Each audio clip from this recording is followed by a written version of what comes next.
زما عزتمندو دا نننۍ وظیفه د هغه رونو او خویندو دپاره ده چې کوم ډېر سخت تکالیفو کې راګیر دي.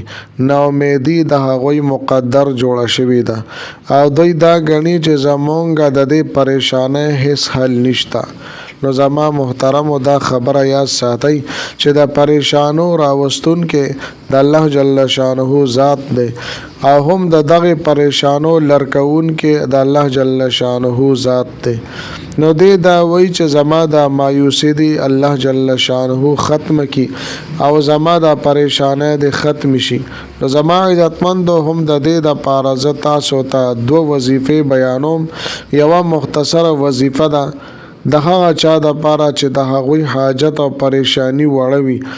نو مختصره وظیفه د مختصرې پریشانۍ دپاره ده او بله لویه وظیفه ده کله چې د ستاسو هغه پریشانی او غم او مصیبت هغه ډیر زیات لوی وي نو د هغې دپاره به تاسو لویه وظیفه کوئ. خو دا خبره یاد ساتئ که دا مختصره وظیفه وي یا لویه وظیفه وي په دواړو باندې کار کیږي. الله جل شانه په دې دواړو کې ډیر لوی طاقت او قوت او اثر کې ښودلی دی. زما عزتمندو دا نننۍ وظیفه ډیره لاجوابه او د کمالاتو نه ډکه وظیفه ده. د ستاسو په ژوند کې څه قسمه حاجات وي، ناممکنه حاجات وي او داسې حاجات چې د هغې د پوره کېدلو نه تاسو ناامیده شوي یئ. نو زما عزتمندو ناامیدي نه ده پکار ځکه چې الله رب العزت ته هیڅ کار هم ناممکنه نه دی. الله جل شانه کن فیکون ذات دی.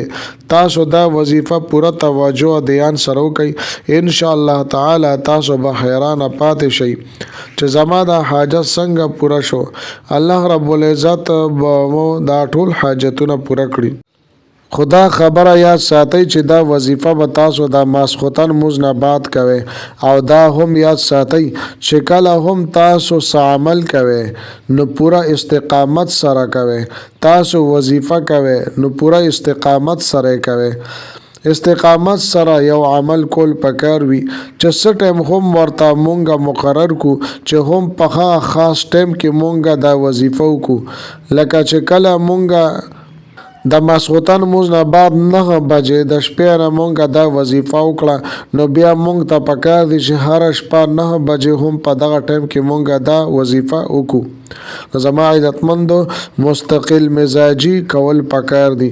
یو سړی د هغه 14 رکعاته نفل وکړي یا 20 رکعاته نفل وکړي او په بله ورځ باندې نفل نه کوي یا یو کس ته هغه د قرآن شریف تلاوت سم ډیر وکړي په یو ورځ باندې قرآن مجید تلاوت سم ډیر وکړي او په بله ورځ باندې بیا تلاوت نه کوي. نو زما عزتمندو تاسو لږ عمل کوئ خو پای کې استقامت کوئ. یعنی عمل وی هغه تاسو لږ کوئ لیکن روزانه کوئ انشاءالله تعالی چې الله جل شانه به په هغې کې برکت اچوي. بهرحال زما عزتمندو کله چې تاسو د ماسخوتن مونځ وکړو نو بیا به ورپسې 2 رکعاته نفل صلات حاجت وکړئ. کله چې زما عزتمندو تاسو 2 رکعاته نفل وکړه نو بیا به 11 مرتبه 11 پیرې درود شریف ولولئ. خدا دا چې درود ابراهیمی وی یعنی اللهم صل علی محمد وعلى آل محمد تر اخره پورې. د دې نه بعد به بیا زما عزتمندو یا بدیع العجائب بالخیر یا بدیع یا بدیع العجائب بالخیر یا بدیع دا به 101 مرتبه 101 پیرې تاسو ولولئ. او د ستاسو کومه مسله وي، ستاسو کوم حاجت وي، ستاسو کوم خواهش وي، هغه به تاسو په ذهن کې یاد ساتئ او دغه سره به تاسو د وظیفه وکئ او بیا به اخره کې 11 پیرې درود شریف ولولئ او بیا به د دعا دپاره لاس پورته کړئ د الله جل شانه نه به دعاګانې وغواړئ. کم حاجت ته دی هغه به مخې ته کېږدئ پوره یقین سره چې الله جل شانه به خامخا ماته دغه څیز راکوي ځکه چې الله جل شانه د پوره کائنات خالق او مالک ذات دی. نو چې دغه الله تعالی د ځمکې اسمانونو خالق او مالک ذات دی را دې نه پته لګېږي چې د الله جل شانه فضل به څومره ډېر زیات غټ وي. اوس زما عزتمندو راځو وظایفو طرف ته.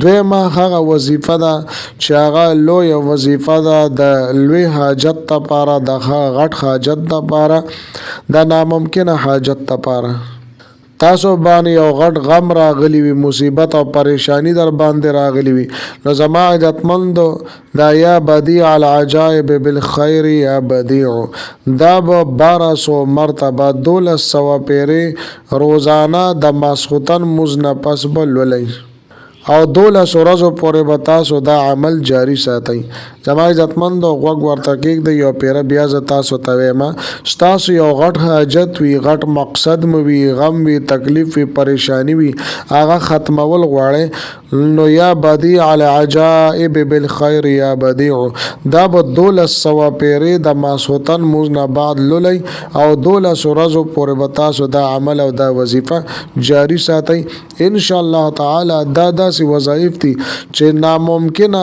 به الله جل شانه د تاسو لپاره ممکن کی تاسو کوم مقاصد دي خواهشات دي الله جل شانه به تاسو ته ضرور پاږي کامیابی درکوي زما عزتمند او ډېر بهترین مجربي وظیفې دي په خپل هم کوي خپل ورونو دوستانو سره هم د صدقه جاریه په تور باندې شیر کوي ملاوي کوم بتاو سره بل ویډیو کې بل وظیفې سره تر هغه وخت پورې مال اجازه را کوي د لوی الله پامان